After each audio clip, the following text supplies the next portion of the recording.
A dear friend of mine reminded me that there are a million futures that we could live. She is 38 and single.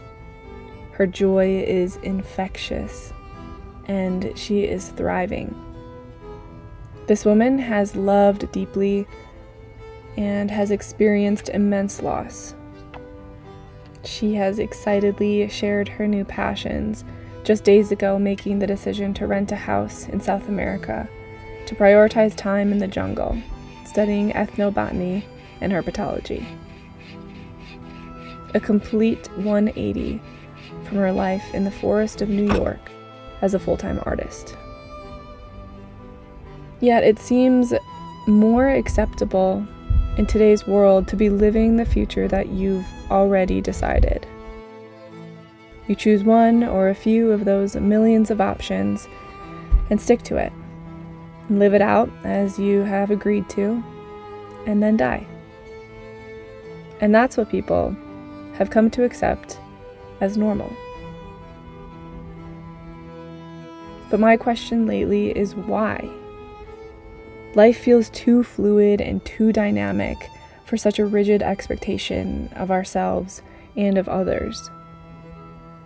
I've realized now that this somewhat invisible expectation is exactly what I've been pushing against.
This is my very first sip of coffee out of a mug that I made.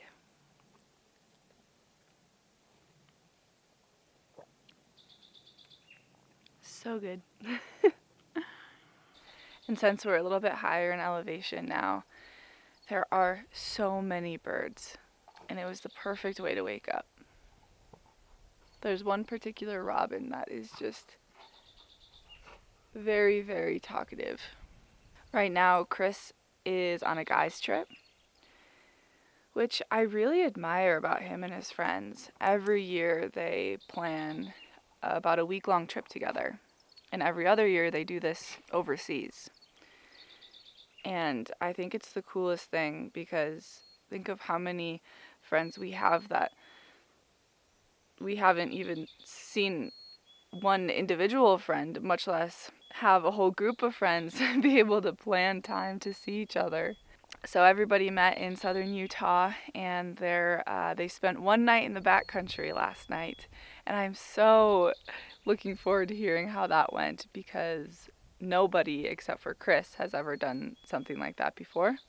And then they're, doing some other fun stuff, and the boys are all golfing, and then they're going to go out in Vegas, and I'm really excited for him to spend time with his friends and do a trip. And I am here, exactly where I want to be. Traveling here was nothing what I had planned it to be. I had wanted to reach an alpine lake that I had visited years ago with my brother, but multiple attempts up a risky, snowy mountain road led me elsewhere. And what was to be a 2-hour drive ended up a 7-hour travel day, winding through the mountain passes and tiny towns of southern Utah. And while it sounds exhausting, and in a lot of ways it was, I smiled through most of it, because that day is the epitome of this lifestyle, and is what makes me feel so alive. Plans often falling apart, adventures occurring regardless of your own readiness, and through it all you find places where most people have never been, with their own unique beauty and peace and lessons to learn.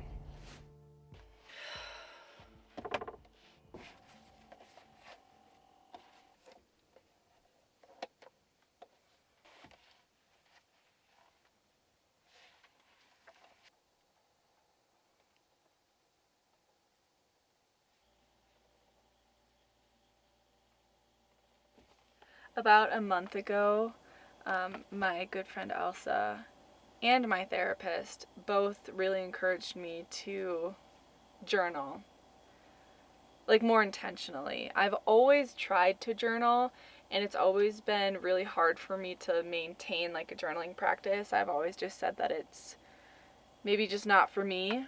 But I finally got a special journal, so it's very different than any of my other like planners or calendars or like idea journals. It's just for my thoughts and the specific things that I'm tracking right now. Which right now I'm tracking my basal temperature right when I wake up, as well as what phase the moon is in, if I saw morning sunlight or was up at sunrise, and what I would rank my mood. And I'm hoping to, over the months and years of tracking these things, kind of find a correlation in all of them. And maybe not at all, and that'd be okay too.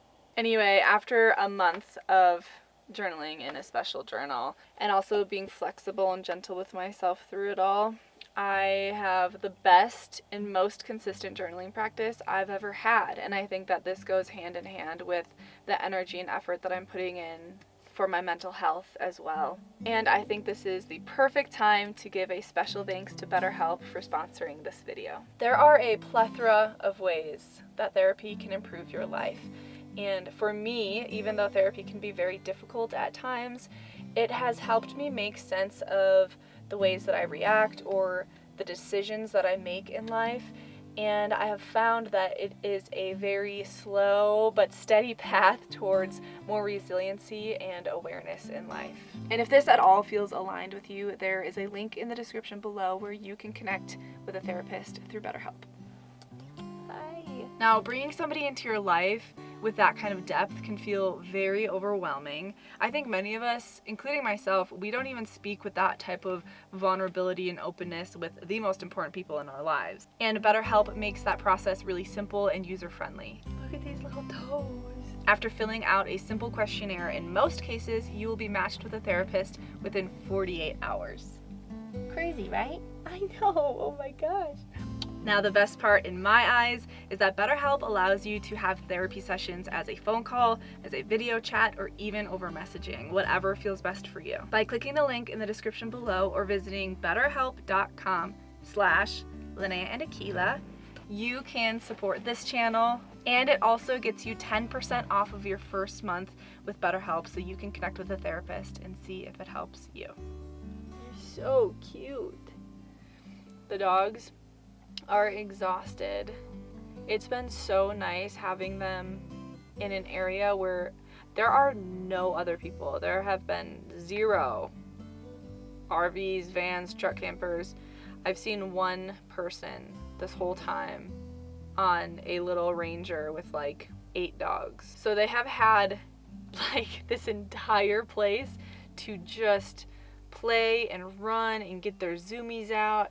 And I think that they are enjoying this out here just as much, if not more, than I am. I just got done working out, and I did some sprints on this little 2-track here, and I noticed this patch of mullein. Mullein is cool.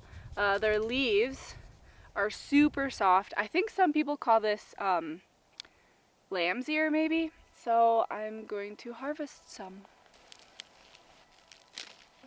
Hopefully it's not too dry. Ow.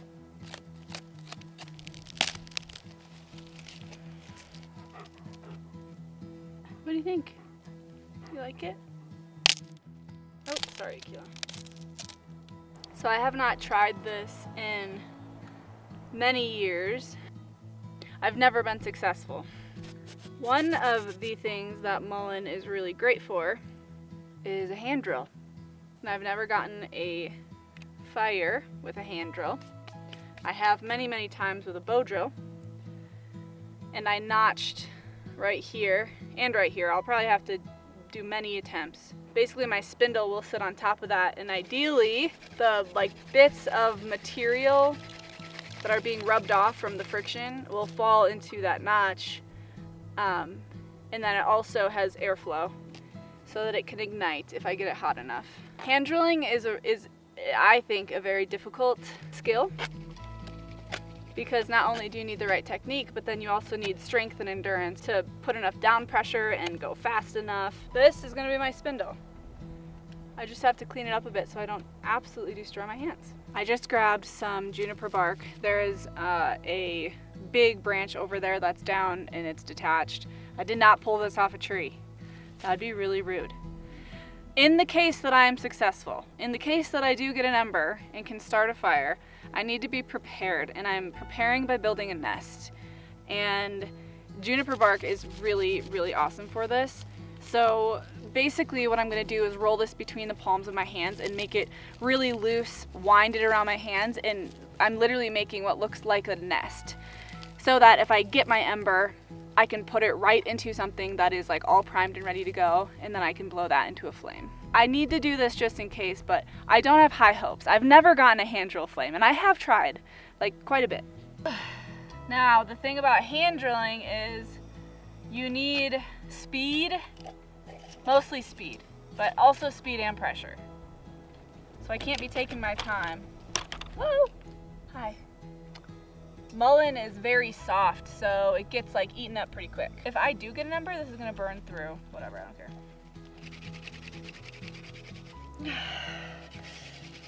I just realized I have firewood. I could maybe use the pine.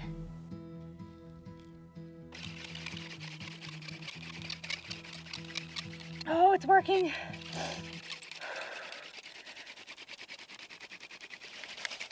Okay, it's smoking.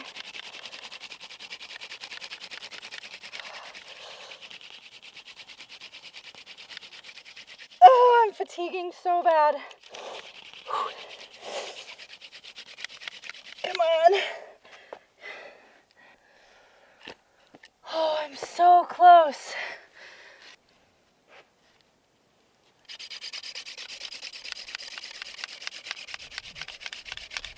Okay.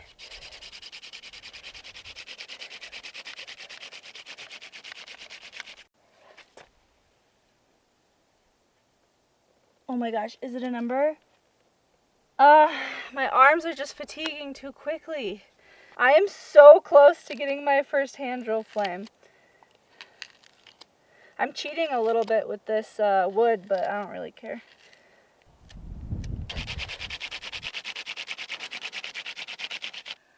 No! My hands hurt. Oh, hi, Akila.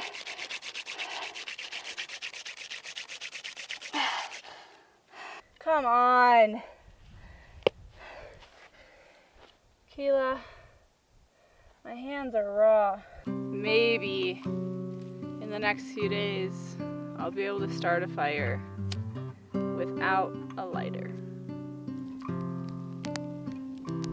During this time in the mountains, I rarely turned on Starlink, which left me with that beautiful little no service symbol on my phone.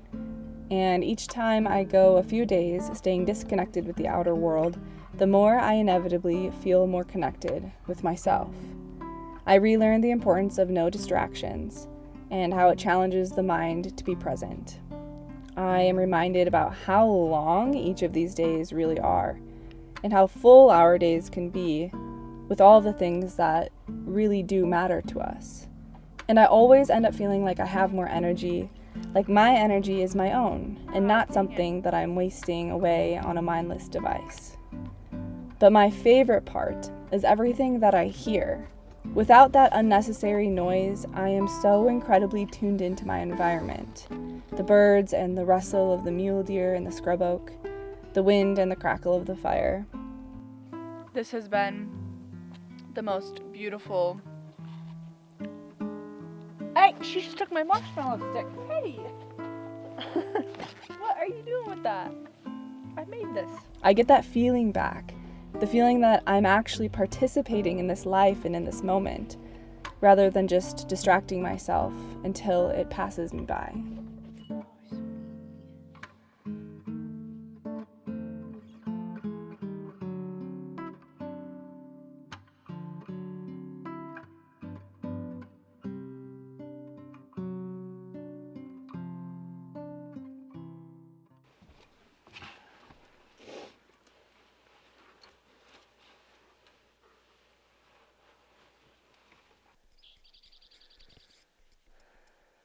It's cold this morning, but instead of starting my wood stove, I'm just gonna have like an early morning fire.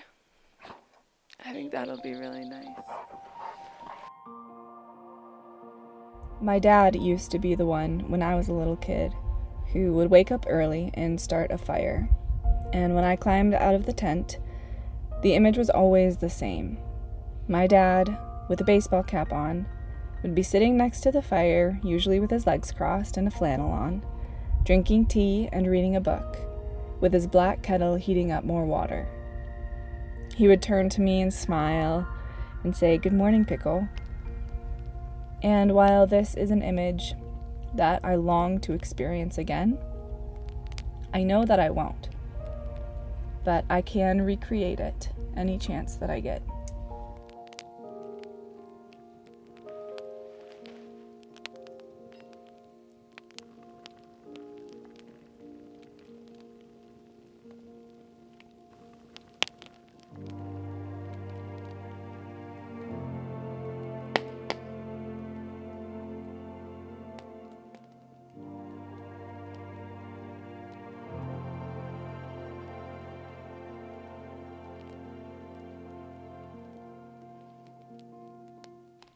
It's snowing. What a treat. I can't believe it's snowing.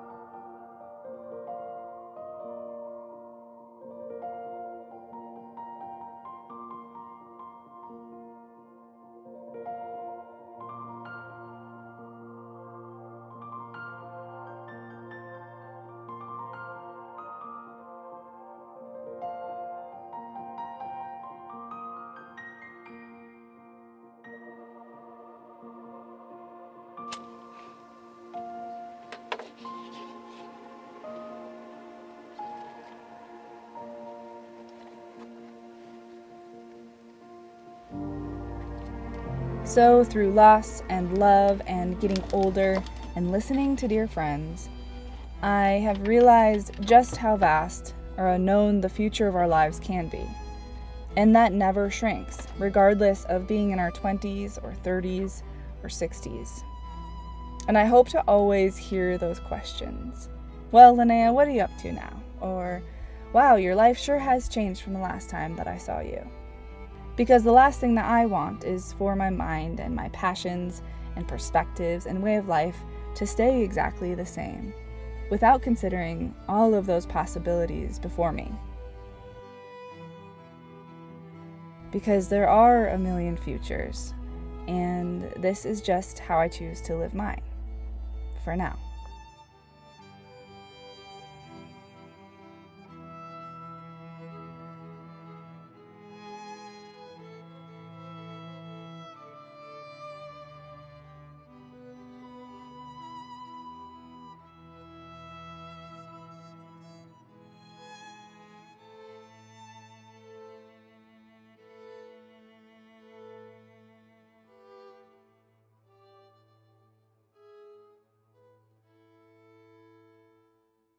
When we wake,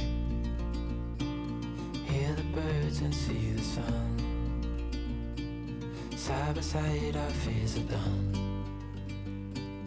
Oh, the good times just begun.